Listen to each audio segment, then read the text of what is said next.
Hello everyone, I Harish welcome you all. आज हम जानेंगे ट्रांसलेशन के विषय में। हिंदी टू इंग्लिश कैसे ट्रांसलेट किया जाता है। बहुत सारे स्टूडेंट्स ऐसे हैं जिनको हिंदी से इंग्लिश जब ट्रांसलेशन करना होता है तो उनको काफी दिक्कतें आती हैं। वो कहते हैं सर हम समझ नहीं पाते हिंदी से इंग्लिश में कैसे ट्रांसलेट किया जाए। कोई आसान ट्रिक हो, कोई आसान फार्मूला हो कि आसानी से हम इस काम को कर सकें। तो उनकी इसी परेशानी को दूर करने के लिए मैंने ये वीडियो बनाया है। किसी भी ट्रांसलेशन को करने के लिए हिंदी टू इंग्लिश जब हम ट्रांसलेट करते हैं हमें किस चीज की जानकारी होनी चाहिए। हमें दो चीजों की जानकारी होनी बहुत जरूरी है। पहला वोकैबुलरी, यानी इंग्लिश में उस शब्द को क्या कहते हैं जो हमने हिंदी में लिखा हुआ है जिसको हमें ट्रांसलेट करना है। तो सबसे पहले क्या है, वोकैबुलरी यानी वर्ड मीनिंग हमारी बहुत स्ट्रांग होनी चाहिए ट्रांसलेट करने के लिए। और दूसरी चीज है हमें यह पता होना चाहिए सेंटेंस बनेगा कैसे या सेंटेंस के पार्ट होते क्या हैं। तो यहां पर मैंने लिखा हुआ है सेंटेंस के part subject plus verb plus object. तो सब्जेक्ट, वर्ब और ऑब्जेक्ट ये तीनों मिलकर एक सेंटेंस को बनाते हैं। तो हमें यह पता होना चाहिए सब्जेक्ट कौन सा है, वर्ब कौन सी है और ऑब्जेक्ट कौन सा है। अगर यह हमें पता लग गया तो काफी आसान हो जाएगा हमें किसी भी सेंटेंस को ट्रांसलेट करना।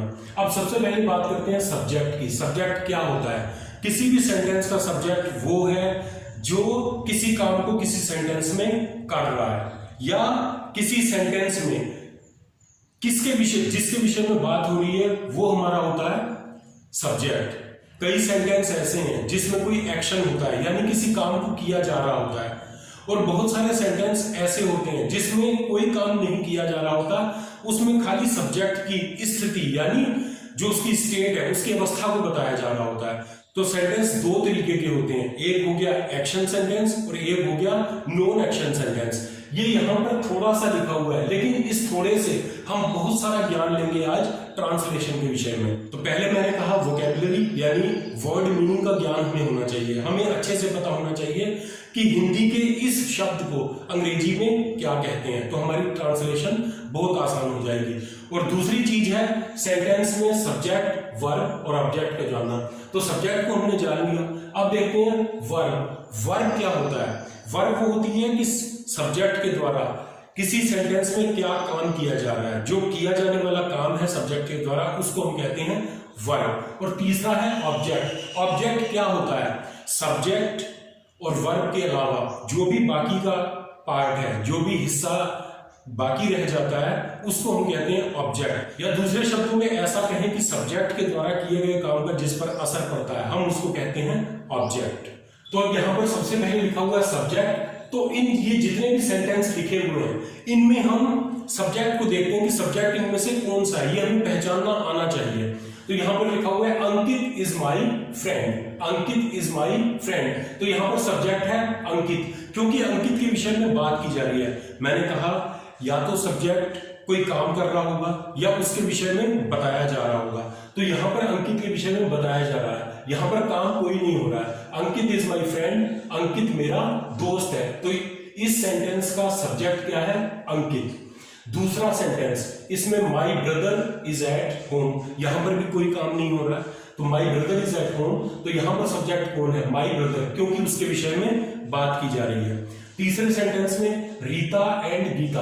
अब सब्जेक्ट जरूरी नहीं है कि एक ही हो, एक से ज्यादा लोग भी सब्जेक्ट हो सकते हैं। अब यहां पर Rita and Geeta are walking. Rita और गीता टहल रही हैं या घूम रही हैं। तो यहां पर एक व्यक्ति नहीं है जो सब्जेक्ट है, यहां पर दो है, रीता एंड गीता। तो रीता एंड गीता यहां से लेकर गीता तक ये सारा ये सब्जेक्ट है, आर वॉकिंग। चौथा sentence my friend and his brother were playing football. अब यहां पर सब्जेक्ट और बड़ा हो गया, माई फ्रेंड एंड हिज ब्रदर। ये यहां से लेकर माई से लेकर ब्रदर तक ये सारा सब्जेक्ट है, क्योंकि हम इनके विषय में बात कर रहे हैं। कौन खेल रहा था football? My friend and his brother were playing football. Football कौन खेल रहा था? मेरा दोस्त और उसका भाई। तो माई फ्रेंड एंड हिज ब्रदर ये पूरा माई से लेकर ब्रदर तक क्या हुआ? सब्जेक्ट। अब इन चारों सेंटेंसेस में सब्जेक्ट को देखने के बाद आपको क्लियर हो गया होगा कि किसी सेंटेंस का सब्जेक्ट क्या होता है या कैसा होता है। अब अगला पार्ट है वर्ब। वर्ब यानी एक्शन, किसी काम किसी सेंटेंस में जो काम किया जा रहा है वो उस सेंटेंस का होता है वर्ब। तो यहां पर देखते हैं, अंकित इज माई फ्रेंड, यहां पर कोई काम नहीं हो रहा। माई ब्रदर इज एट होम, यहां भी कोई काम नहीं हो रहा, यहां पर भी वर्ब नहीं है। Rita and Geeta are walking, यहां पर वर्ब है, क्योंकि रीता एंड गीता क्या कर रही हैं, इनके द्वारा क्या काम किया जा रहा है, घूमने का, टहल रही हैं, तो वॉकिंग यहां पर क्या है, वर्ब। अगला है माई friend and his brother were playing football, तो यहां पर भी वर्ब है। काम क्या किया जा रहा है, माई फ्रेंड और उसके भाई के द्वारा क्या काम किया जा रहा है, फुटबॉल खेलने का, तो ये वर्ब यहां पर क्या है, प्लेइंग फुटबॉल। तीसरा पार्ट है ऑब्जेक्ट, तीसरा पार्ट ऑब्जेक्ट है। ऑब्जेक्ट क्या होता है, सब्जेक्ट वर्ब के अलावा सेंटेंस का जो भी पार्ट है उसको हम क्या कहते हैं, ऑब्जेक्ट। या दूसरा मैंने कहा था सब्जेक्ट के द्वारा किए गए काम का जिस पे असर पड़ता है उसको भी हम कहते हैं ऑब्जेक्ट। अब यहां पर अगर हम देखें my friend and his brother were playing football, तो इन दोनों my friend and his brother जो लोग फुटबॉल खेल रहे हैं इनके खेलने का असर किस पे पड़ रहा है, तो फुटबॉल पर, क्योंकि वो उसको किक करते हैं, फुटबॉल फुट से मारते हैं, वो किक लगाते हैं तो फुटबॉल दूर जाता है, तो इनके एक्शन से फर्क किस पे पड़ता है, असर किस पे पड़ता है, असर पड़ता है फुटबॉल पे। तो फुटबॉल यहां पर हमारा क्या है, ऑब्जेक्ट। तो सब्जेक्ट, वर्ब और ऑब्जेक्ट, इन तीनों को डिटेल में आपने जाना। अब इसी आधार पर और भी सेंटेंसेस में आप इन तीनों की पहचान अच्छे से कर सकते हैं, कौन सा सब्जेक्ट है, कौन सा वर्ब है और कौन सा ऑब्जेक्ट है। अब अगली चीज सेंटेंस बनाने में आती है कि किसी सेंटेंस में या तो कोई काम किया जा रहा होगा, चाहे वो वर्तमान में हो, चाहे भूतकाल में किया गया हो, पास्ट में किया गया हो, या फ्यूचर में किया जाना है, किसी काम के करने की बात हो। और दूसरा होगा किसी सेंटेंस में किसी काम के करने की बात ना हो, वहां पर किसी की अवस्था को बताया जा रहा होगा, तो उनको हम कैसे बनाएंगे, इन्हीं सेंटेंस में हम देख लेंगे।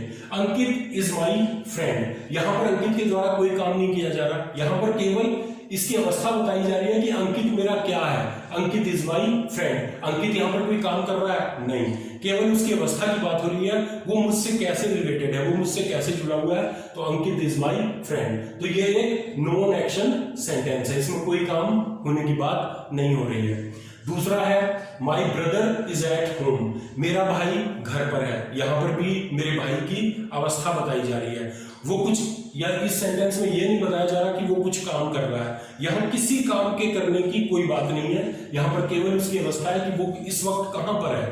ही my brother is at home, इस वक्त मैंने क्यों कहा, क्योंकि यहां पर मैंने इज लिखा हुआ है, इज का मतलब है, और इज यूज होता है प्रेजेंट के लिए, वर्तमान के लिए। माई ब्रदर इज एट होम, मेरा भाई घर पर है। अब देखते हैं एक्शन वाले सेंटेंसेस जिनमें कोई काम किया जा रहा होता है, इन्हीं सेंटेंस में सब कुछ है। Rita and Geeta are walking, अब यहां पर एक्शन है, रीता एंड गीता क्या कर रही हैं, दोनों घूम रही हैं, तो रीता और गीता के द्वारा काम किया जा रहा है, यहां पर ये एक एक्शन सेंटेंस है। माई friend and his brother were playing football, मेरा दोस्त और उसका भाई फुटबॉल खेल रहे थे, तो यहां पर पास्ट में बात की गई, यहां पर तो प्रेजेंट आर लगता है प्रेजेंट के लिए, आर का मतलब है, तो Rita and Geeta are walking, Rita और गीता टहल रही हैं का मतलब हैं, हिंदी में अगर कहीं पर है लगा हुआ है तो इसका मतलब है वर्तमान की बात हो रही है, और अगर इंग्लिश में आर लगा हुआ है तो यहां पर प्रेजेंट की बात हो रही है। बात दोनों एक ही है, सिर्फ भाषा का अंतर है, भाषा की वजह से हिंदी में हम उसको वर्तमान काल कहते हैं और इंग्लिश में इसे कहते हैं प्रेजेंट टेंस। तो यहां पर वर्तमान के लिए हमने आर का प्रयोग किया, लेकिन यहां पर बात पास्ट की हो रही है क्योंकि यहां पर वर लगा हुआ है। वर क्यों लगाया गया were, my friend and his brother, my friend and his brother, यहां पर सिंगुलर सब्जेक्ट नहीं है, यानी जो हमारा सब्जेक्ट है वो एक वचन नहीं है, वो एक से बहुवचन है। माई फ्रेंड एंड हिज ब्रदर, दो लोगों के खेलने की बात हो रही है, ये प्लूरल सब्जेक्ट हो गया, जिसकी वजह से हमें यहाँ पर वर लगाना पड़ा। अगर सिंगुलर सब्जेक्ट होता तो हम वाज का प्रयोग करते, लेकिन यहाँ पर प्लूरल सब्जेक्ट है तो यहाँ पर हमने वर का प्रयोग किया। ये पास्ट की बात, वाज और वर पास्ट की बात बताने के लिए प्रयोग किए जाते हैं, इसलिए यहाँ पर वर का प्रयोग किया गया, और इसमें एक्शन भी है। माई friend and his brother were playing football, मेरा दोस्त और उसका भाई क्या कर रहे थे, वो फुटबॉल खेलने का काम कर रहे थे, तो यहां पर भी एक्शन है, तो इसलिए ये एक एक्शन सेंटेंस है। ये दोनों एक्शन सेंटेंस हुए। अब यहाँ पर एंड में मैंने लिखा हुआ है यह वाला और वह वाला। इस वीडियो की शुरुआत में मैंने बात की थी कि हमें वोकैबुलरी का ज्ञान होना बहुत जरूरी है किसी भी सेंटेंस को ट्रांसलेट करने के लिए, हिंदी से इंग्लिश में ट्रांसलेट करने के लिए हमें वोकैबुलरी यानी वर्ड मीनिंग आना बहुत जरूरी है। तो एक छोटा सा हिंदी का शब्द जिसकी हमें अंग्रेजी नहीं आती, उसकी वजह से हमारी ट्रांसलेशन अटक जाती है। तो यहाँ पर मैंने इन दो वर्ड्स को लिया हुआ है, दो हिंदी के शब्द हैं, इनको इंग्लिश में कैसे ट्रांसलेट करते हैं, इनकी इंग्लिश क्या होती है, ये यहाँ पर बताने की कोशिश की गई है। लेकिन इसका मतलब ये नहीं है कि ये खाली इतना ही है, ये पूरी सीरीज है। मैं आगे ट्रांसलेशन पर और भी वीडियोस बनाऊंगा, उसको फॉलो करके इस चैनल को सब्सक्राइब कर लीजिए ताकि आपको आने वाली सारी वीडियोस की जानकारी मिलती रहे। तो यहाँ पर हम देखेंगे यह वाला या वह वाला। कई बार बहुत सारी चीजें एक साथ रख दी जाती हैं बहुत सारे लोगों की, 3-4 लोग एक साथ बैठे हैं, उनका सामान एक जगह रखा, मान लीजिए बैग है, स्कूल बैग एक जगह रखे हुए हैं। तो अगर ये कहना है यह वाला बैग मेरा है, तो यह वाला की इंग्लिश क्या है? यह वाला को इंग्लिश में कहते हैं this one. This one is mine. कई सारे स्कूल बैग रखे हुए थे, उसमें से आपने अपना उठाया और कहा दिस वन इज माइन। वह वाला की इंग्लिश होती है दैट वन। तो यहां पर हम लिखेंगे दैट वन इज योर्स। वह वाला तुम्हारा है। दिस वन इज माइन, ये वाला मेरा है। वह वाला दैट वन इज योर्स, वह वाला तुम्हारा है। तो आई होप ट्रांसलेशन के ऊपर ये जानकारी आपको पसंद आई होगी। पसंद आई हो तो इस वीडियो को लाइक कीजिए, इस चैनल को सब्सक्राइब कीजिए और इस चैनल की सारी वीडियोस को शेयर कीजिए अपने फ्रेंड्स और रिलेटिव्स के साथ।